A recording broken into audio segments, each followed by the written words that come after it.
here with my colleague Oliver Franz. Digitalization of compressors. Does everyone understand the need of digitalization? I think when I first joined the Prognos team plus 17 years ago, there was a lot of base work required to really convince people that that is something good to have.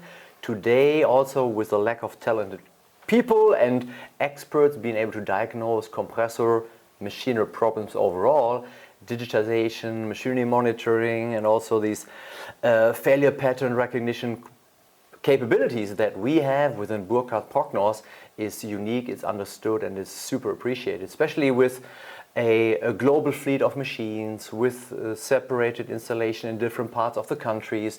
So you have central teams supporting multiple machines in different areas and have also access to our expert team on top of that. Absolutely. So what do the new app solutions, such as, for example, App Insight, offer to the customer? I think it's a good opportunity to cover, like in the past, we've been really focused on this top tier, on the tip of the iceberg, the most critical assets. It offers a really good new opportunity for also targeting the less critical assets at an affordable price with great value.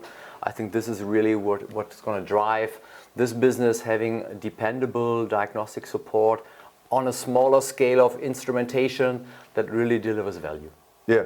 Thank you very much, Oliver Franz, for this update. No, I think it's a really exciting times, different times as of right now, but we have a really strong, young, driven team also in the US that I'm happy to support and work with, and looking forward for the projects to come. Thank you. Thank you very much.